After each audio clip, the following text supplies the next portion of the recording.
이슬람과 중동 제국 제5강은 오스만 투르크의 영광입니다. 오스만 투르크 제국을 이야기하기 전에 셀주크 투르크부터 해야 되겠습니다. 투르크 민족들이 이 두 제국을 세웠거든요.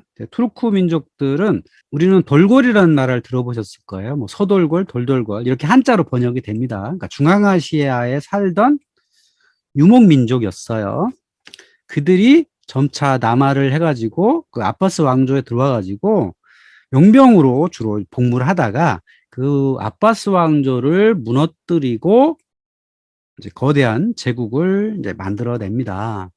그래서 이들이 동로마 제국과 1071년도에 만지케르트라고 하는 싸움에서 이기고 소아시아 반도를 이제 크게 차지하고요. 그리고 다마스커스를 거쳐서 이집트까지 공략을 합니다. 당시에 이집트에서는 파티마 왕조가 있었죠.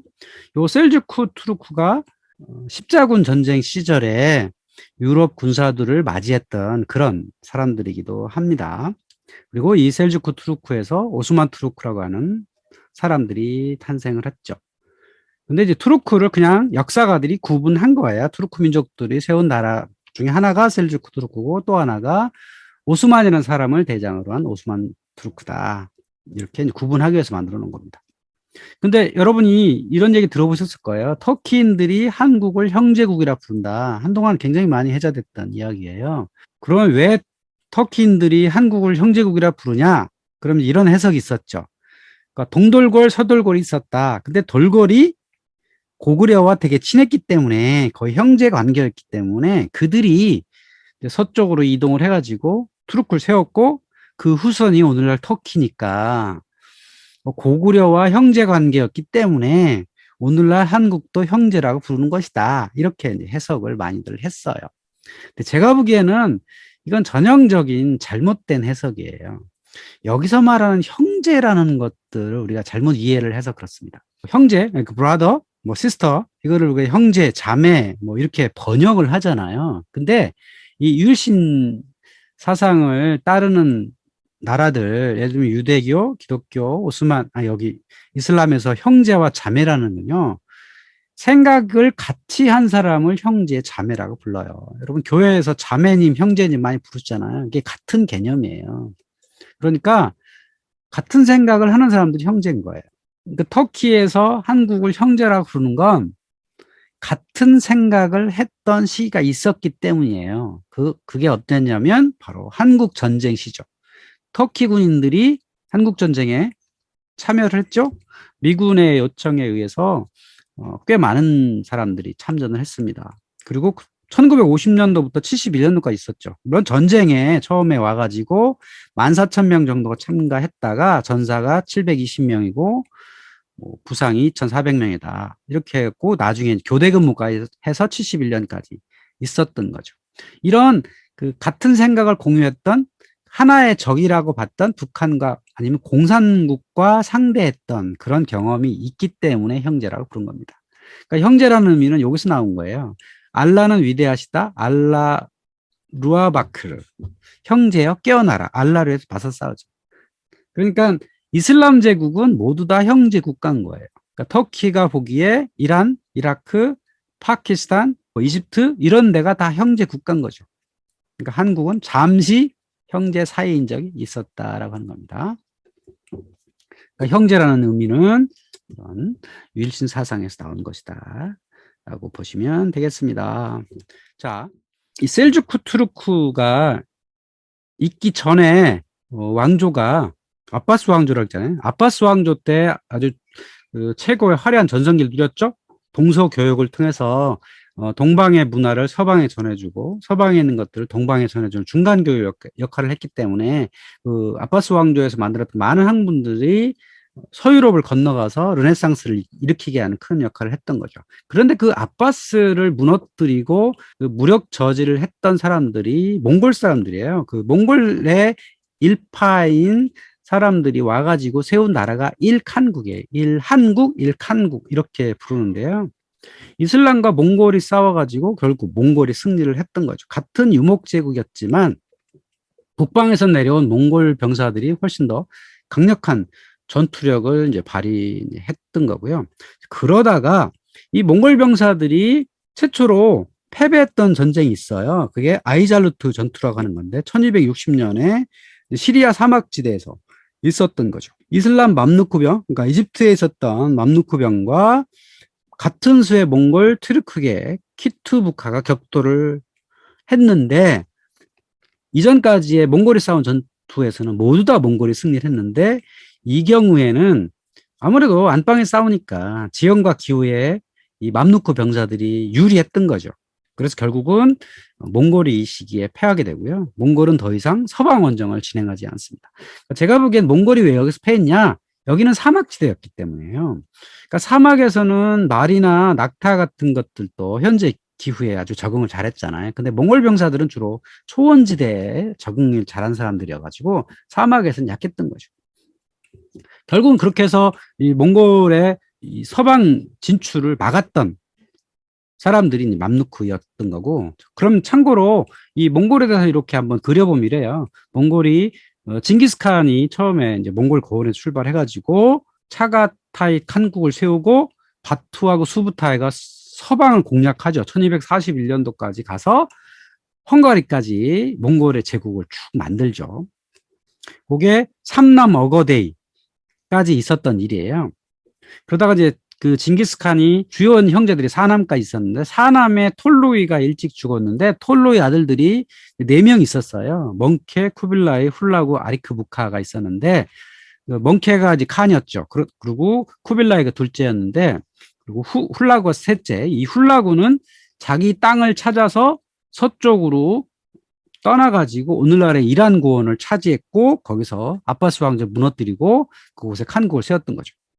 그러다가 나중에 이제 쿠빌라이가 그형 멍케가 죽은 후에 동생인 아리크부카랑 싸워가지고 쿠빌라이가 이기죠. 그래서 쿠빌라이가 이제 원제국을 세우는 당사자가 되게 된 겁니다. 그 몽골이 세웠던 원나라가 있었죠. 원나라는 중앙아시아까지는 다 간 건 원나라가 아니고 중국과 몽골, 뭐 티베트 뭐 이런 데까지가 이제 원제국이 있었죠. 쿠빌라이가 세운 나라인데 그 시절에 활약했던 아주 유명한 사람이 마르코 폴로죠. 이 사람은 베네치아 출신 상인인데 아버지와 삼촌을 따라서 동쪽으로 쭉 여행을 했습니다. 그래서 이 터키를 지나서 이란 고원을 거쳐가지고 타클라마칸 사막을 거쳐서 베이징까지 가죠. 그래서 베이징에서 갔다가 거기서 16년 동안 원제국에서 살았었고, 그리고 돌아올 때는 오로지 빨간 화살표를 쭉 따라오시면 바닷길을 따라서 돌아와요. 그 일칸국에서 왕비가 필요했는데 그 왕비를 몽골족 여인을 원했던 거죠. 그 몽골족 여인을 원나라에서 보낼 때 호이하는 사람의 일원으로서 마르코폴로와 그 아버지가 함께 돌아오는 길을 이제 잡았던 거죠. 그게 이제 이슬람 상인의 해상 교류가 이렇게 있었기 때문에 그 길을 자연스럽게 따라오게 된 겁니다. 자, 요 시대로 쭉 보면요. 일칸국이라고 하는 나라가 이 훌레구가 세운 나라가 쭉 있었고 동방에는 쿠빌라이가 있었기 때문에 요 시절에 동서 간의 교육이 이렇게 자유롭게 될 수 있었다라는 것들을 우리가 이해할 수 있는 거죠. 이 몽골에 의해서 이슬람의 확장이 멈추게 됐고 그동안의 화려한 문명이 이제 이렇게 좀 사그러졌잖아요. 그것을 다시 일으킨 당사자가 누구냐면 오스만 투르크예요.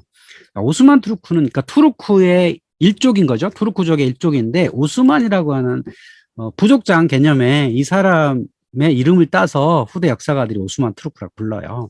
그러니까 이 사람들은 오늘날의 이즈니크라고 하는 이스탄불에서 동쪽으로 뭐 1시간 정도 거리 떨어져 있는 곳이에요. 여기 지도에 보시면 중앙에 까만 표시로 돼 있는 여기서 출발을 해가지고 점차 세력을 넓히죠. 여기 황색은 1300년부터 1359년까지 이렇게 넓히고요. 이 동로마의 거의 안방 지역에서 등장을 해가지고 동로마를 점차 축소시키죠. 이때쯤 되면 동로마 제국은 여기 수도밖에 안 남은 그런 상황이었어요. 그러면서 이들은 이제 군사력을 워낙 탁월하게 만들었기 때문에 점차적으로 세력을 넓혀가지고 1481년이 되면 크림반도, 지금의 러시아의 땅까지 가고요. 또 동쪽으로는 페르시아만까지 가고 1520년이 되면 이집트 쪽으로 가서 맘루크 제국을 멸망시키고 또 북아프리카도 점령을 하고 1566년이 되면 비엔나까지 공략을 하는 서유럽을 아주 벌벌 떨게 만드는 그런 정도까지 대제국을 만드는 게 바로 오스만 투르크입니다. 자, 이 오스만 투르크의 역사 중에 가장 유명한, 가장 잘 알려진 사건은 동로마 제국의 마지막 땅, 바로 수도 콘스탄티노플을 공략한 거죠. 1453년이라고 하는 세계사 역사 시간에 많이 나오는 그런 곳입니다. 동로마 제국은 그러니까 지역의 영토를 다 잃고 다 이 오스만 제국에 빼앗기고 여기 수도만 남겨놓은 상태였어요. 그래서 여기를 그림에 보이는 메흐메트 2세라고 하는 사람이 공략을 하려고 시도를 했던 거죠. 근데 이 콘스탄티노플은 그 100여 년 전에도 수없이 공격을 당했어요. 그런데 이 도시가 워낙 방어에 좋은 유리한 위치에 있었기 때문에 그 공격을 번번이 물리쳤었죠.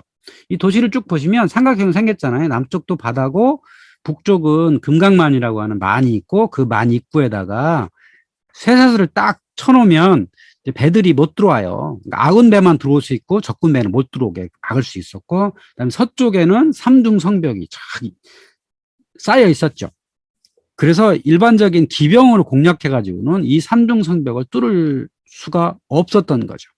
그래서 이제 이 도시가 난공불락으로 유지가 되고 있었는데, 이 메흐메트 2세라는 사람은 아주 획기적인 전략을 펴니다. 첫 번째 뭘 했냐면 중간에 녹색 화살표가 있잖아요. 여기에 뭐냐면 배를 이쪽에서부터 언덕을 넘겨가지고 이 금강만 안으로 들였던 거예요. 여기 금강만 안에 빨간색 배들은 이 동로마 제국의 배였고, 이 녹색 배들은 이 오스만 제국의 배였어요. 그러니까 산을 넘어서 배를 산으로 넘겨가지고 이 금강만 안에다가 공격을 했던 거죠. 왜냐하면 요 금강만 안에 있는 성벽은 그래도 약하니까 공략을 할 수 있겠다 해가지고 여러 번 시도를 했던 거죠. 근데 이 성을 결정적으로 무너뜨린 건 당시에 처음 등장했던 대포였어요. 그러니까 하루에 한 6, 7발밖에 못 쏘는 그런 대포가 이 당시에 이제 발명이 됐는데, 그 대포를 가지고 이 삼중 성벽을 공략을 하죠. 그래서 몇 달 동안 이 대포를 빵빵 쏴가지고 결국은 이 콘스탄티노플이 함락이 됩니다. 아주 유명한 사건이죠. 그러니까 서유럽에 있는 기독교인들도 이 동로마 제국의 수도가 함락됐다는 소리를 듣고 아주 깜짝 놀랐던, 그리고 이곳에 살던 많은 사람들이 물론 이제 망할 것처럼 보이니까 빠져나가서 이탈리아로 건너가게 됐던 그런 일들이었습니다. 결국은 이 도시가 함락이 됨으로써 이 도시는 오스만 투르크의 수도가 되고요.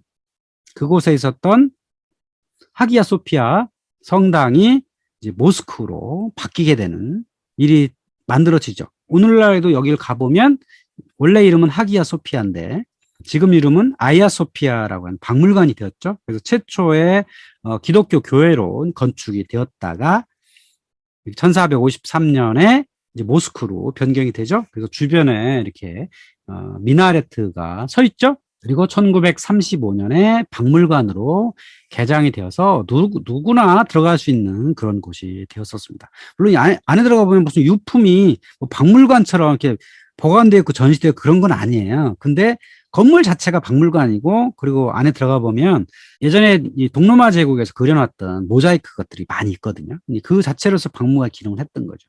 그런데 최근에, 그러니까 작년도에 이 터키 정권에서 모스크로 재변경하겠다. 지금 모스크로 바뀌어 있다 그래요.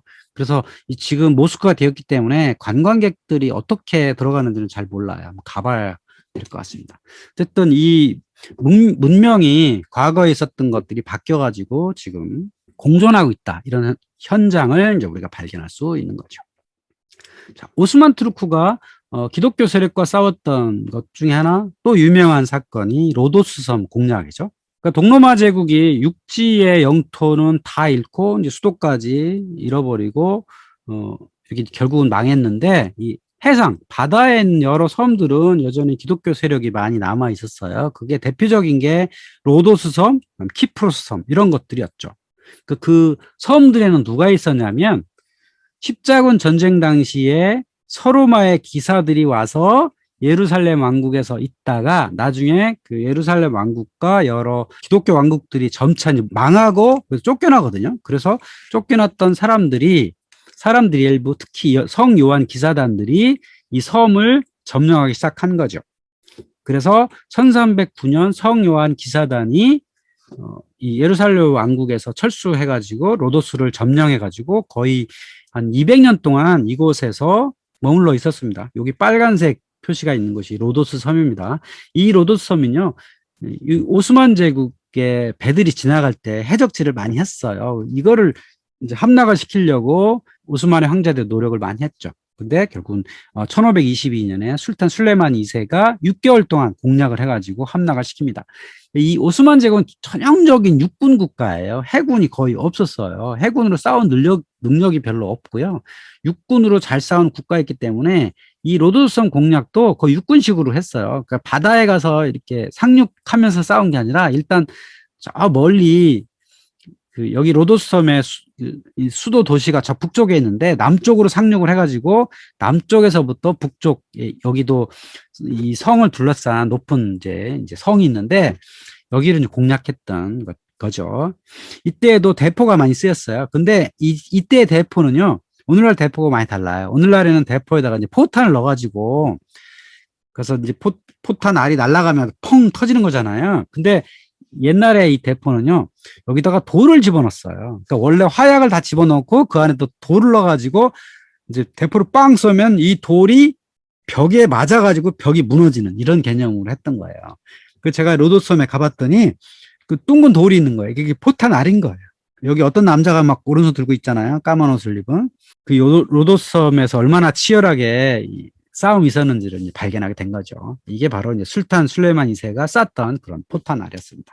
지금도 이 로도섬의 요 성체는 그대로 잘 남아 있습니다. 왜냐하면 요 요한 기사단이 마지막까지 항전한 게 아니고 서로 협상을 통해서 이들이 물러나는 걸로 항복 문서를 딱 쓰고 이들이 나중에 이제 크레타 섬으로 갔다가 몰타 섬으로 이제 가거든요. 그래서 여기에 이제 로도스의 여기 성체가 그대로 남아있게 된 거죠. 오스만 투르크와 기독교 세력과 쌓였던 또 유명한 전투의 하나가 레판토 해전입니다. 근데 이 레판토 해전은요, 유럽 역사가들이 오스만 투르크라고 하는 거대 제국을 물리쳤던 아주 중요한 사건으로 인식을 하고 있습니다. 이때부터 서유럽이 오스만 투르크를 이기기 시작했다. 이렇게 말하고 있죠. 근데 제가 보기엔 전형적인 유럽 역사가의 잘못된 인식이었습니다. 왜냐하면 이 레판토 이 전쟁도 해전이거든요. 바다에서 싸웠던 전쟁인데 이게 이제 어떻게 과정이 있었냐면 1571년에 오스만 제국이 키프로스를 공략하게 된 겁니다. 여기도 똑같이 이제 상륙을 해가지고 육군식으로 또 싸웠겠죠. 그래서 로도스도 넘어갔지 키프로스 넘어가니까 이건 도저히 용납할 수 없다. 그리고 이렇게 되면 동지중해 전체를 기독교 세력이 잃어야 되니까. 그래서 서지중해에 있던 많은 기독교 나라들이 뭉쳤어요. 베네치아, 교황령, 스페인 왕국, 나폴리, 시칠리아, 사르디니아 포함해서 스페인 왕국이 있었고 제노바 공화국, 사보이 공국, 몰타 기사단. 그러니까 서쪽 유럽은 아주 이렇게 조그만 나라들밖에 없었던 게 사실 중세 시대였던 거거든요. 그러니까 동쪽에는 오스만 제국이라고 하는 아주 강력한 제국이 있었던 거고. 그래서 이 강력한 제국과 서쪽에 있는 기독교 제국이 그것도 조그만 소국들이 뭉쳐가지고 싸우게 된 거죠. 서유럽의 배하고 이 오스만 제국의 배가 숫자가 비슷했어요. 뭐 갤리선이 200척이고 그다음에 이렇게 갤리아스 큰 그 돛을 단 배들이 한 6척이 있었고 선원도 한 4만 명, 5만 명, 전투원이 3만 명, 대략 총 병력이 비슷했던 겁니다. 그래서 이 결과가 뭐였냐면 서유럽 연합군이 오스만 제국의 해군을 이깁니다. 어디서? 레판토라고 하는 곳에서. 오늘날 그리스의 나프팍토스라는 그 바다가 있는데 거기서 이긴 건 분명해요. 근데 오스만 투르크의 해군은 무엇이었냐? 사실은 해군이 아니었어요. 그냥 이 북아프리카에서 주로 활동하던 지중해 해적이었어요. 그들이 다 이제 무슬림이었기 때문에 이제 오스만 제국이 끌어들여가지고 우리의 해군을 해라. 내가 너네들의 해군을 인정해줄게. 너를 사령관을 임명해주노라. 해가지고 이 알리 파샤라는 사람한테 사령관을 주고 결국은 그 해군 역할을 하게 했던 거죠. 그래서 이 싸움에서 오스만 투르크 해군이 졌단 말이에요. 그러면 이때부터 오스만 투르크가 점점 이렇게 내리막길 가야 될 거 아니에요. 근데 전혀 그렇지 않았다는 거죠. 왜냐하면 이들은 오스만 제국 입장에서는 있어도 그만, 없어도 그만이었던 거죠. 그러니까 지중해라고 하는 이 해상권은 오스만 투르크에서 별 관심이 없었어요. 잘 모르기도 하고 해군은 다를 줄도 모르고 그냥 해적질만 하게 내버려 두었던 거죠. 그래서 이 전쟁이 끝난 이후에 패전하긴 했는데 그 결과에 대해서 이렇게 이제 해석을 했다는 거죠. 거기에 오스만 투르크의 재상 소콜루 메흐메트 파샤가 이렇게 말했다는 거죠. 패전? 그거 수염 한번 깎은 거 별 차이가 없어. 곧 도단할 거니까. 그러니까 우리는 그냥 수염 한번 깎은 거다. 어차피 다시 그 해적들은 다시 하면 된다. 이렇게 생각했던 거죠. 그러니까 오스만 제국 입장에서는 그런 해군은 별로 자기네 그 패권에 큰 지장이 없었다라고 하는 겁니다. 그리고 실제로 레판토 해전이 끝난 이후에 오스만 제국이 다시 한번 서유럽을 공략을 해요. 그러니까 원래 이 레판토 해전이 있기 전에 1529년에 오스트리아의 수도였던 비인을 공략을 하거든요. 여기서 포위를 해요. 몇 달간 포위를 했다가 함락을 시키지 못하고 돌아간 일이 있었거든요. 그랬다가 1683년에 오스트리아 비인을 또 투르크가 포위를 합니다.